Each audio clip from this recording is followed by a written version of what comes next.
Енді бірінші кезек қазір алдын алу деген мәселе, осы тасқын басталғаннан бірінші күннен бастап біз мына Ақтөбеде болдық, басқа да өңірлерде, енді Атырауға, Құлсарыға қашан келесіздер деп жатыр. Міне бүгіннен бастап осы өңірдеміз.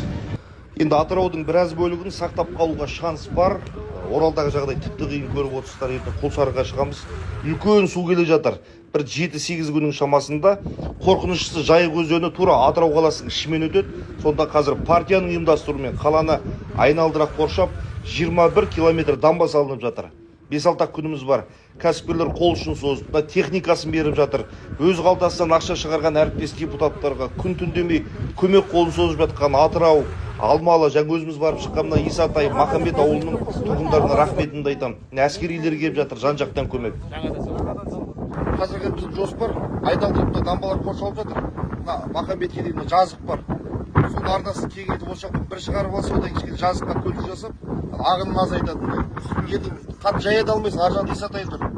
Сөйтіп ана ескі арналарды қайтадан қазып тазартып, сол кәсіби теңіздерге қосып жіберу.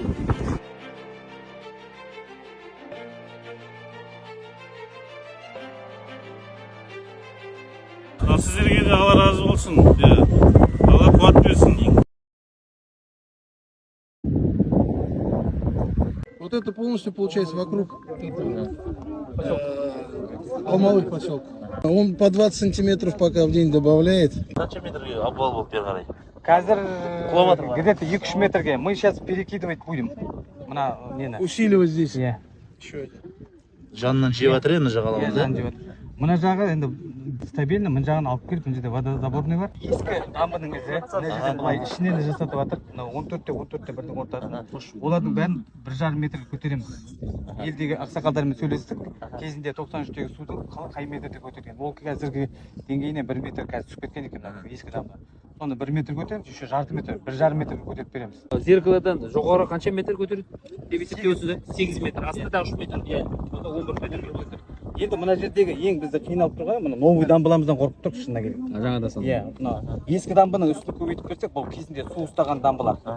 Адамдар не істейміз, жағалауда үйлерді қалдыра береміз бе, эвакуация жібереміз бе? Енді қазір алып қаламыз деген жоспарымыз бар. Мына 50 үй бар, осы жерде новый микрорайон. Іргеде де? Ескі неден ескі дамба бар. Бұнда көбейтіп отыр. Бұнда ар жағында неше үй бар? Бұл ашаны дүние 1010 үй бар. 50 үй бар. 50 үйді алып қалуымыз керек. Анау тұрған үйлер ол көрші ауыл ғой да? Иә, ол көрші ауыл. Оны бөлек команда жинап, ауылда тоже осындай. Датчы ғой. Бұрынғы датчы ғой. Ой, бізде датчының бәрі үй болып кетті ғой. Иә. Онда да бір неше үй бар? 37 үй бар. Ананың ар жағы бос қой. Жайылмас ол өзінің. Жайылма. Бер жақта үй жоқ па мына? Жоқ. Ой. Шодыр көлі ғой. Содыр көлдегі бір бұрнағы ой жер. Талдыкөл мекен, несінікі, ауылыныкі. Бұл жақта тағы Талдыкөл дейтін мекен ғой. Осы жерден су келсе, жайылып кіресе, осы жерден ұстап, сары өзекке алып жүру.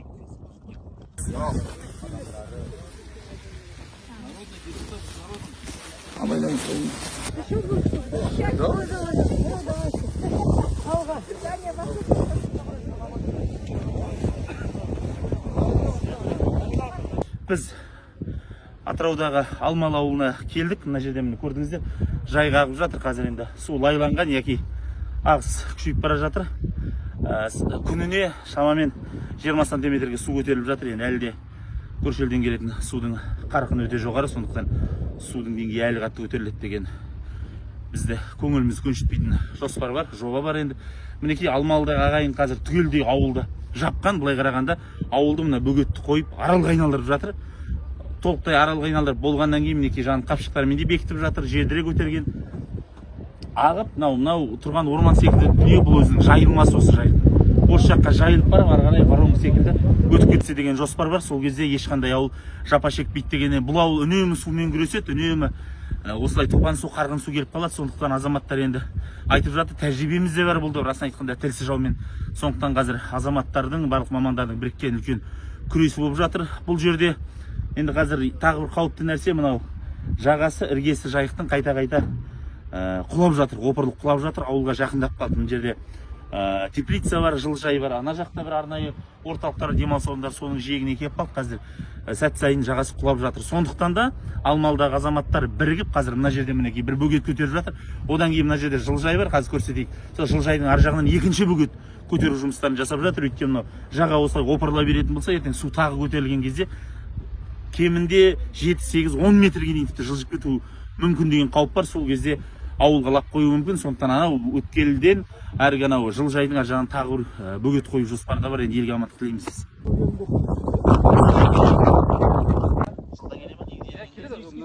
Қай жерге келеді? Мынау ма? Мынау көтерілген жоқ, мынау бұрыннан бар жатыр. Мынау сен көтеріп жатқан мына жерге. Одан бері қарай біз енді көтеріп жатыр. Анау жайылмас ары қарай да. Анау қай ауыл жаңа? Одан ештеңе жоқ ол жақта да? Жардым жоқ.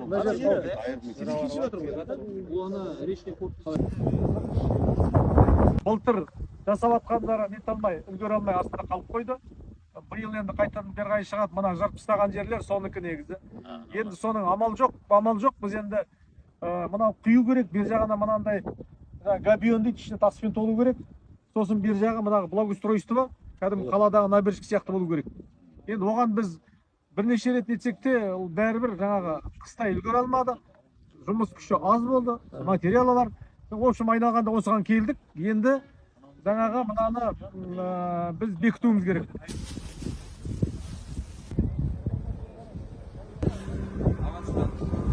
Жағдайларыңыз қалай, жақсы ма? Осы ауыл тұрғындарысыздар ма бәріңіз де? Мықты бекінген екен. Ең бастысы енді осы еңбек еленіп су басып кетпесін дейміз, ең бірінші мәселе. Енді ең бірінші соққыны қабылдайтын сіздер болып тұрсыздар ғой енді. Көрші елден өздеріңіз ақпарат алып жатқан шығарсыздар судың өскенін. Ертең сіздерден кейін Орал қаласына да барамыз. Ол жақтағы да жағдайды көреміз. Бір жағында елді үрейлендіретін ақпараттар бар. Екінші жағынан анау қазақ айтатын еді ғой. Көршісінің үй өртенгенде қойының басын үйтіп алатындар бар. Осындай жағдай түрлі саяси ойын жасап, кінәлі іздеп жатқан сәттер де бар. Жалпы енді расын айтады, жаңа әріптесім айтқандай, кінәлілерді анықтайтын, олардың әрекетіне құқықтық баға беретін кезеңде келеді. Оны өздеріңіз көріп жатсаңыздар, депутаттық ресми хат ретінде, сауал ретінде де жолдап жатырмыз. Оның уақыты келеді. Ең бастысы қазір елді мекендерді адамдардан одан асқан бізде еш нәрсе жоқ. Одан асқан құндылық жоқ. Дүние басқасында қалыпқа келер, естідіңіздер енді. Барлық шығын, барлық өтемақы өтеледі деді. Алдарыңызға келіп жатқандарымыз да сол. Ең бастысы сіздермен жүздесу, қандай да бір талап арыз болатын болса, оны жеткізу біздің ойымыз. Және ең алдымен алдарыңыздан өтіп алғысымызды айту. Жаңа айтқандай техниканың да жетпей жатқанын, МЧС қызметкерлерінің де барлық өңірге жетпей жатқан көріп отырмыз, көрмей жатқан жоқ. Үрегіміз ауырып отыр бәріміздің де. Дей тұрғанмен қазір сіздердің көмектеріңізбен, жұрттың жәрдемімен ғана біз елді мекендер аман алып қаламыз. Осы мәселені айтайық дедік. Қаңқу сөзге басқаға сенудің мүлдем қажет жоқ. Жарай ма? Және бұл жерде алып қалатын, елді мекенді алып қалатын, адамдардың өмірін сақтайтын тек сізбен біздің бірлігіміз ғана, басқа еш нәрсе жоқ. Сізбен біздің бірлік болмаса, темір техникамызда басқа дүние ештеңе көмектеспейді азаматтар. Жарайды ғой. Сіздерге сенеміз. Барынша көмектесеміз. Бәрінде.